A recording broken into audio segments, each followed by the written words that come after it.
여보세요? 아, 예, 안녕하세요, 형님. 아, 잘 지냈어요? 아니요. 저번 주에 교통사고 나가지고 입원하는데, 좋아, 교통사고 네. 썰 한번 풀어보자, 우리 한번. 아, 이거,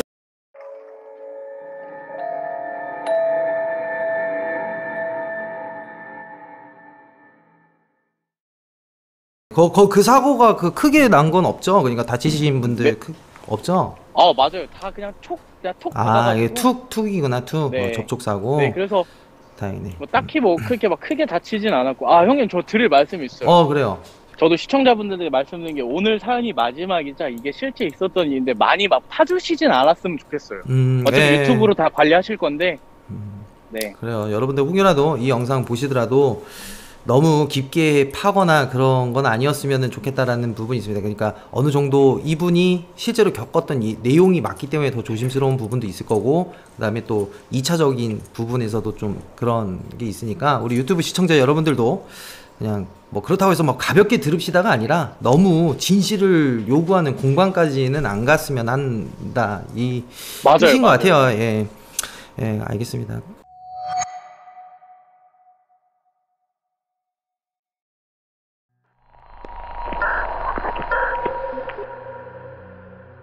이거는 제가 2015년 5월 12일에 겪었던 실화이며, 이거에 대해서 많이 뉴스나 매스컴에 나왔던 얘기입니다.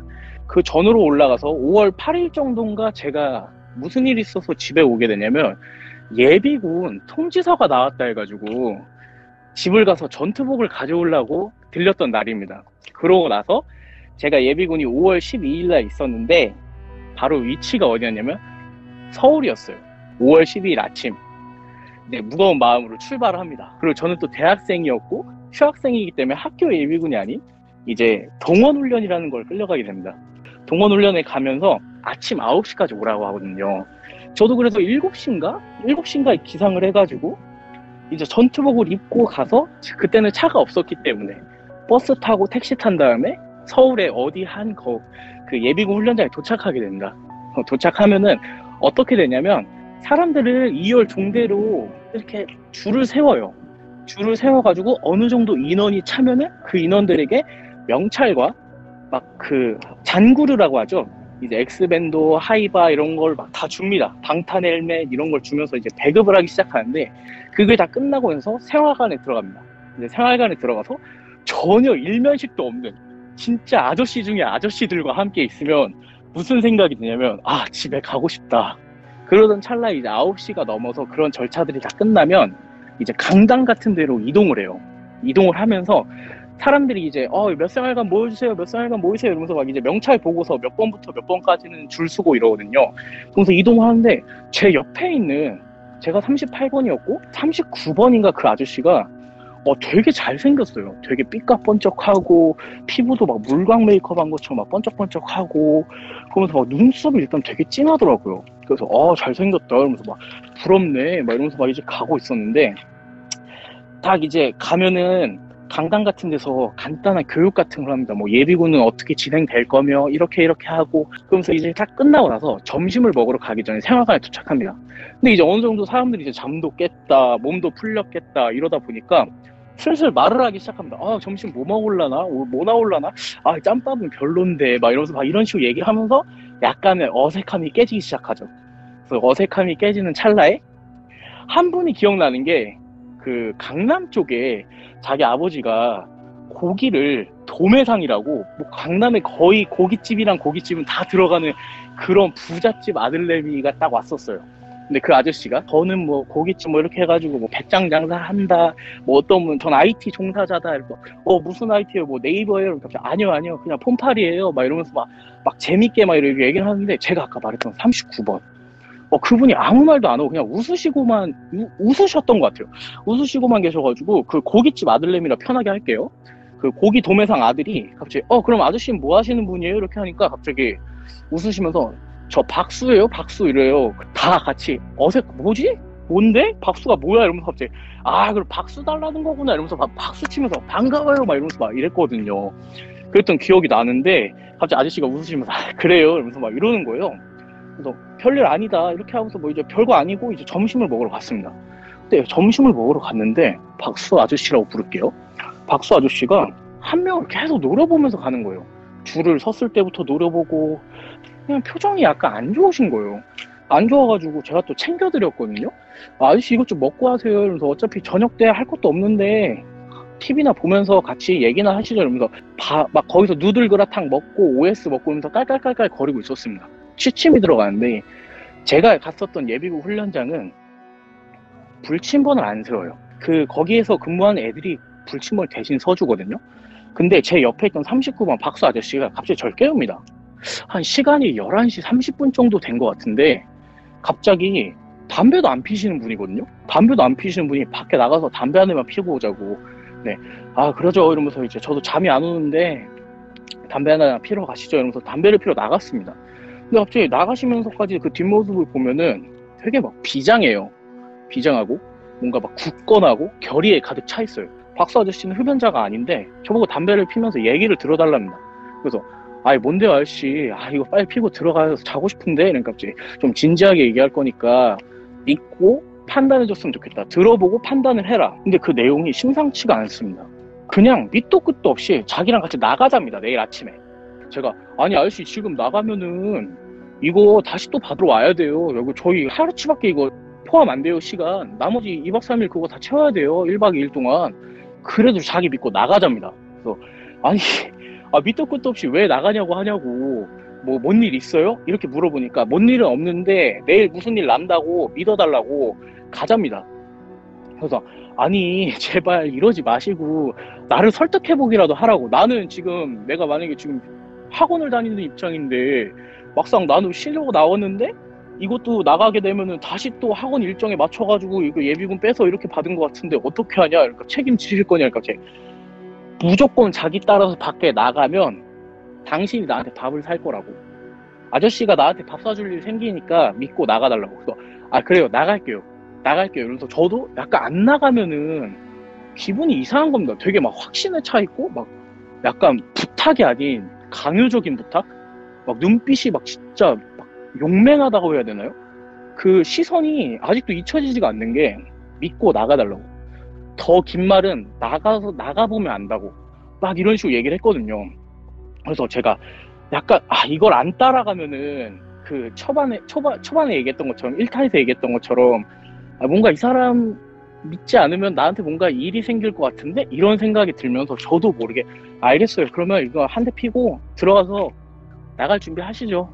어떻게 하실 건지 한번 들어보죠. 그러니까 그 아저씨가 갑자기 핸드폰을 꺼내더니 어딘가에 전화를 합니다. 전화를 하더니 길게 통화도 안 해요. 저 죄송한데 저 누굽니다. 저 좀 여기서 좀 빼주세요. 있어야 될 곳이 아니라서 좀 빼주시기 바랍니다. 그래서 저랑 같이 한 명만 더 데리고 나갈 테니까 이 사람 뭐 전우 조건 뭐 해서 묶어가지고 제가 아프다고 할 테니까 좀 부탁 좀 드리겠다고 하니까 제가 약간 듣기로는 약간 군 관계자 같은 분이셨어요. 그러니까 약간 높은 줄? 그러더니 갑자기 아저씨가 준비 다 됐다고 바로 지금 가서 행정반 가서 간부한테 말해서 내일 아침에 7시에 눈 뜨자마자 나갈 준비해서 나가서 밥 먹자고 이러는 겁니다. 그래서 제가 알겠다 알고 근데 좀 약간 난 좀 그런데 왜냐하면 또 이것도 스케줄 잡아야 되고 뭐 해야 될 것 같은데 했던 찰나에 이제 다음날 아침에 눈을 뜹니다. 딱 이제 행정반 가서 저는 뭐 이 예비군 훈련은 오늘 뭐 불가피한 사정 때문에 뭐 빠지게 됐습니다. 그래서 남은 시간은 또 다시 와서 이렇게 해가지고 신청해가지고 다시 들어오겠습니다. 이러면서 다 절차가 끝나고 나서 그 아저씨랑 같이 나오게 됩니다. 부대 밖을. 그게 시간이 9시 10분 정도인가 그랬어요. 나오면서 얘기하는 게 자기가 사실 무당인데 안 좋은 일이 일어날 것 같은 느낌을 받았고 뭔가 일이 사단이 날 것 같다 해가지고 자기한테 잘 챙겨줬던 사람을 데리고 나오고 싶었다. 그렇게 얘기를 하더라고요. 그러더니 결국에는 12시인가 11시인가 총기 난사 사고가 발생하게 됩니다. 그래가지고 저는 우연치 않게 그분의 도움을 받아서 그 자리를 떴어요. 이렇게 된 이상 저도 이제 처음에 말씀드렸듯이 빌드업처럼 정말 살면서 누군가가 도와주고 싶다고 이렇게 막 선뜻 나서는 게 전 무서웠거든요. 근데 그분 때문에 딱 들어보니까 무당이시기도 했고 박수라는 게 남자 무당을 뜻한대요. 그래서 자기가 무당인데 점심을 먹으러 갔을 때 어떤 남자의 한 뒤에 이상한 검정색 형체가 계속 어깨를 누르면서 붙어 있더라. 근데 이게 흔한 일이 아니라 자기가 딱 느꼈을 때 이거는 내 손으로 해결이 안 되겠다. 이렇게 말씀하시더라고요. 나오면서. 그 위병소 나오면서 자기가 무당인데 그렇게 봤다. 그래서 어깨를 짓누르고 있는데 저거 뭔가 일날 것 같다. 이렇게 말씀하시는 거예요. 그래가지고 저는 그때 그분 아니었으면 제목처럼 그 저의 생명의 은인이시거든요. 그래서 아직도 연락을 하고 가끔씩 연락을 드리면서 뭔 일 없냐 그랬더니 막 이렇게 막 안부를 주고받고 하는 사이가 됐습니다. 근데 저는 제 사연은 이제 딱 그거예요. 이게 실제 있었던 일이고 저는 그분 아니었으면 어떤 사고를 당했을지 몰라요. 왜냐하면 바로 옆 생활관에 있었던 사람이 총기 난사했거든요. 근데 그 사람들이 아까 말씀드렸듯이 12명 분명히 그 사람 쏠 때 저희가 뒷생활관이었기 때문에 저희가 뒤에서 서 있거든요. 근데 실제로 그 사고를 보시면 옆에 있던 사로도 쏘고 뒤에서 대기하고 있던 사람들한테도 쐈습니다.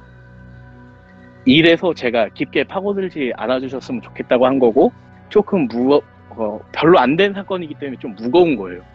그래서 말을 좀 하더라도 좀 조심스럽게 하려고 하니까 매끄럽진 않았지만 저는 그 옆에 있던 39번 부당 아저씨 때문에 살았어요.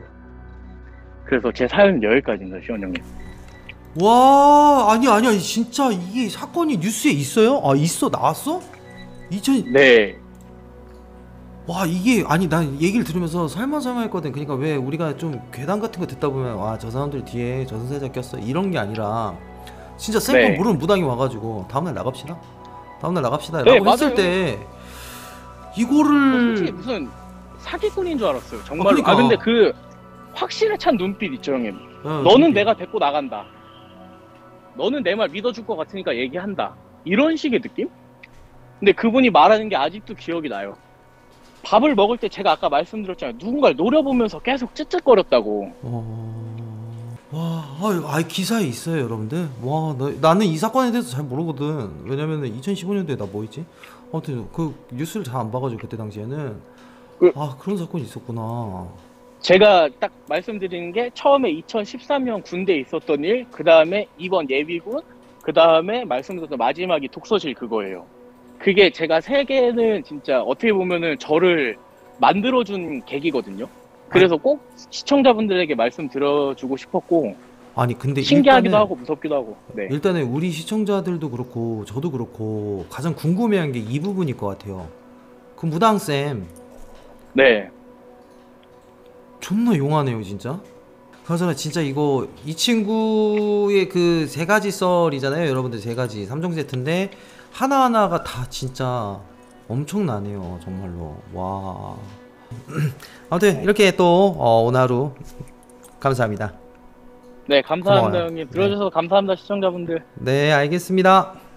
네, 고생하세요, 형님. 네, 고마워요. 네. 이분 이야기 2개 더 있어요. 그러니까 이제 그 유튜브에 가시면은 그냥 하나하나가 되게 주옥 같은데 한 개 일단 올라가 있고요. 이제 한 개 곧 올라갈 거고 그 다음에 한 개 또 올라갈 건데 엄청납니다 진짜. 아무튼 이렇게 이야기해 주셔서 너무 감사하고 진짜 거기서 살아나왔다는 게 어떻게 보면 진짜 큰 축복이고. 그러니까 그 무당 박수 분께서 이 친구를 데리고 나왔을 때는 나는 처음에 이렇게 생각했거든. 무당이면 그 사람을 어떻게 해야 되지 않느냐, 그 한 사람만 어떻게 했으면 됐지 않느냐 라고 생각을 할 수 있지만 또 입장 바꿔서 생각하면 내가 무당인데 이 사람들한테 얘기해봐야 자기만 바보 될 것 같으니까 되게 이 심증이 서로 간에 이 교차가 되더라고. 들어보니까 과연 내가 무당인데 이 친구한테 나가자고 그러면 이 친구가 나갈까? 입장 바꿔서 무당이 나한테 나가자고 그러는데 나는 콧방귀 키고 안 나가지 않을까? 좀 이런, 왜냐면 세상이 그 정도로 흉흉하잖아. 저는 이번 이야기가 뭐 진짜 뭐 사건이 일어나서 레전드라는 게 아니라 이런 부분에서 사람이 사람을 믿을 수 있었다라는 부분에서는 이게 쉽지 않은 행동인데 믿었다는 게 어렵네요. 과연 나였으면 나갔을까? 나는 그런 생각이 좀 들어서 나는 아마 거기 안에서 큰일이 당하지 않았을까. 이게 너무 무서운 거야. 큰일 당하지 않았을까? 나였으면.